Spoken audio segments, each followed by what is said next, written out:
ಯುದ್ಧದ ಪರಿಣಾಮ ಏನೇನು ಆಗುತ್ತೆ ಅನ್ನೋದು ಅರ್ಜುನ ಕೃಷ್ಣನಲ್ಲಿ ಹೇಳ್ತಾ ಇದ್ದಾನೆ. ಹಾಗೆ ಮುಂದುವರೆದ ಹಾಗೆ ಭಗವದ್ಗೀತೆ ಅಧ್ಯಾಯ 1 ಶ್ಲೋಕ 43 ಈ ರೀತಿ ಇದೆ.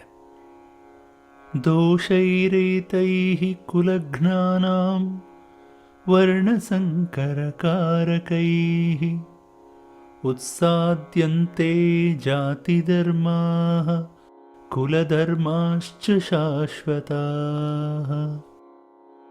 ಯುದ್ಧದಿಂದ ಸಮಾಜದ ಮೇಲೆ ಆಗುವ ನೇರ ಪರಿಣಾಮ ಏನು ಅಂದರೆ ನಾಯಕರಿಲ್ಲದ, ಯುವಕರಿಲ್ಲದ ಸಮಾಜ, ಗಂಡು ಹೆಣ್ಣಿನ ಅನುಪಾತ ವ್ಯತ್ಯಾಸ.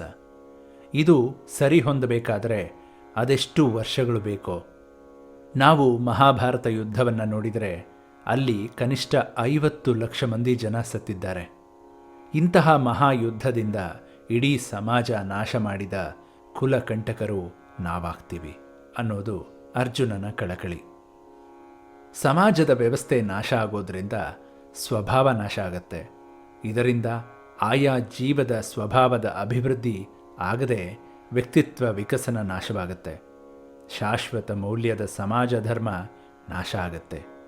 ಅನಾದಿ ಕಾಲದಿಂದ ಸಮಾಜ ಒಪ್ಪಿಕೊಂಡು ಬಂದ ಸ್ಥಿರ ಧರ್ಮ ಕೊಚ್ಚಿಕೊಂಡು ಹೋಗುತ್ತೆ ಅಂತ ಅರ್ಜುನ ಕೃಷ್ಣನ ಮುಂದೆ ತನ್ನ ವಾದವನ್ನು ಮಂಡಿಸ್ತಾನೆ. ಇನ್ನು ಶ್ಲೋಕ 44, ಉತ್ಸನ್ನ ಕುಲಧರ್ಮಾಣಾಂ ಮನುಷ್ಯಾಣಾಂ ಜನಾರ್ದನ ನರಕೇ ನಿಯತಂ ವಾಸೋ ಭವತಿತ್ಯನುಶುಶ್ರುಮಾ. ಇಹದಲ್ಲೂ ನರಕ, ಪರದಲ್ಲೂ ನರಕ, ಹೀಗೆ ಜನ್ಮವೆಲ್ಲ ನರಕದಲ್ಲಿ, ಎಂದೆಂದೂ ನರಕದಲ್ಲೇ ಕೊಳೆಯುವ ಪರಿಸ್ಥಿತಿ ಬರುತ್ತೆ ಅಂತ ತಿಳಿದವರು ಹೇಳೋದನ್ನು ಕೇಳಿ ತಿಳಿದಿದ್ದೀನಿ. ಹೀಗೆ ಇಹವೂ ನರಕ, ಪರವೂ ನರಕ ಆಗೋಕೆ ನಾವೇ ಕಾರಣ ಆಗ್ತೀವಿ ಕೃಷ್ಣ ಅಂತ ಅರ್ಜುನ ಹೇಳ್ತಾ ಇದ್ದಾನೆ.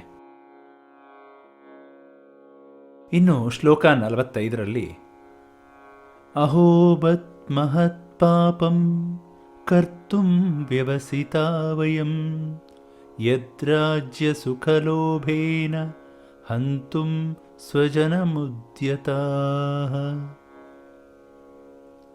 ಇಲ್ಲಿ ಅರ್ಜುನ ಕುಸಿದು ಬೀಳುವ ಧ್ವನಿಯಲ್ಲಿ ಹೇಳ್ತಾ ಇದ್ದಾನೆ, ಅಯ್ಯೋ, ಎಂತಹ ದೊಡ್ಡ ದುರಂತ, ಎಂತಹ ದೊಡ್ಡ ಪಾಪ ಕಾರ್ಯ ನಮ್ಮ ಮುಂದೆ ನಡೀತಿತ್ತು, ಎಂಥ ಪ್ರಮಾದ ಆಗಿ ಹೋಗ್ತಿತ್ತು.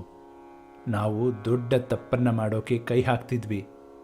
ರಾಜ್ಯ ಸುಖದ ಲೋಭದಿಂದ ನಮ್ಮ ಜನರನ್ನೇ ನಾವು ಕೊಂದು ಇಡೀ ಜನಾಂಗವನ್ನು ಅಧಃಪತನಕ್ಕೆ ತಳ್ಳುವ ಕೆಲಸ ನಮ್ಮಿಂದ ಆಗ್ತಾ ಇತ್ತಲ್ಲ ಕೃಷ್ಣ ಅಂತ.